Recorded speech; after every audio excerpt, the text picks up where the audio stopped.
4 pounds, so my pants fall down. It is not part of the show. Yeah. So bear with me. Okay, I've got a story, and this is the first time telling it to a large crowd. It takes place in 1974. Okay, here we go. Back in 74, I was a snack bar attendant at the Plainfield Edison Drive-In. I made pizza burgers. I got 3 passes. I went to high school and I couldn't give them away. I finally got a guy to say, okay, we'll go, we'll pick up people, we'll go to this thing. Frankenstein 3D is playing. How old is that? Moving around a little. Okay, the van picks us up. We're going around, this is down in Jersey, Avenel area. Picks us up, he decides to go along, right? He picks up 3 more guys. One of them is called a rabbi. I anticipate that he was Jewish. That's the one Jewish part of the joke we have. We go along, he says, Dave, we're going to make 1 pit stop. He goes to Carteret. He picks up, shall we say, some pharmaceutical products. He comes back out. He says, listen, does anybody have any money? And I said, well, I've got a few dollars. A couple of the other guys have a few dollars. He goes back in. He comes out with 8 jars of PCP. Yes, well, I have no idea what PCP at the time. I was 15, actually. 15 years old. I don't know what PCP is. The guy puts 4 of them in my hand, congratulating us on this big purchase. I look at them, they're the size of saccharin. You guys familiar with saccharin? Yeah. Okay, thank you. I take all of them, not knowing how potent this shit is. Now the ride progresses, he puts it into gear, he goes to pull away. Right behind us, a guy pulls out of his driveway. A cop car T-bones him. 2 other cops, one comes out the side door, another comes out the other, not the side door, the side street. Another guy comes out the other side of the street. They come out with their friggin' pistols because the guy came out of the car that was just T-boned. This is good so far, right? I got these on your interviews. Now, we stopped the friggin' van. Why would you stop the van with 6 jars of friggin' PCP in it? Jars, pickle jars, big ones, gallons of it. He stops, the cop flags us on. This is a drug bust, get the hell out of here. Now, who in their right mind would then take their van about 9 blocks away, pull off at a convenience store to pick up some Guido, you know what I'm saying? Some snacks. By this time, 15 minutes later, I'm friggin' buzzing.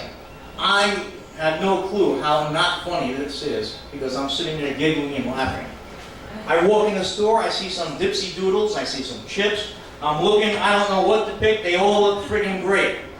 As I go to turn away to look at Twinkies on the side, my hand grabs the friggin' rack, the rack falls down on me.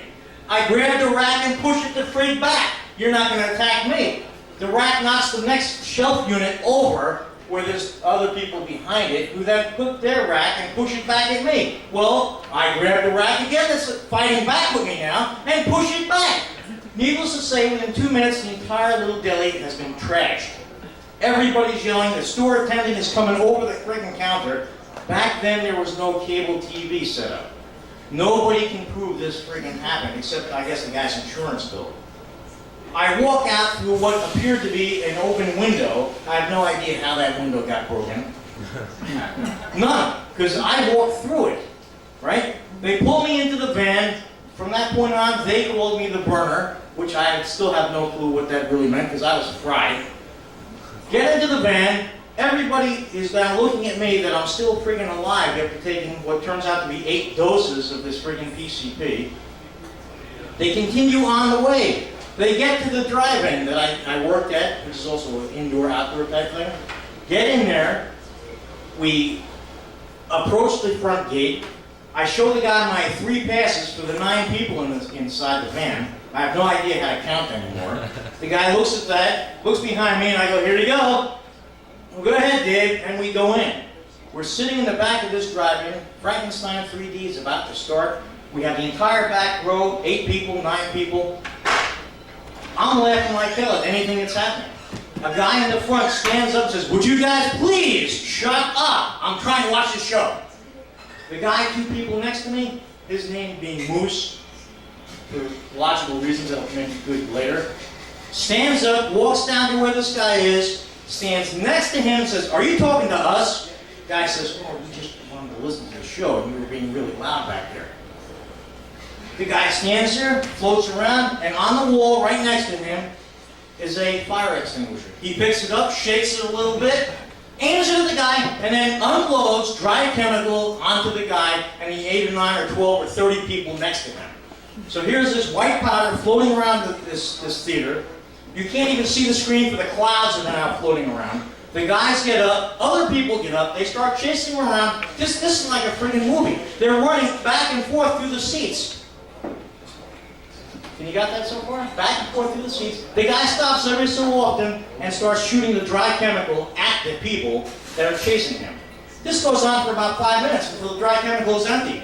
He gets up on the stage, goes out the back door. At this point, I'm in the front sitting down because now it's quiet. There's nobody yelling or screaming. Everything is quiet. People walk away, and I'm just sitting there. All of a sudden, I hear somebody scream, "I found him! I got him!" I'm picked up physically, carried out the friggin' exit door. The next thing I know, I'm tossed into the van. The van is now driving away. They're all happy that they had rescued me from the theater. Thank you very much.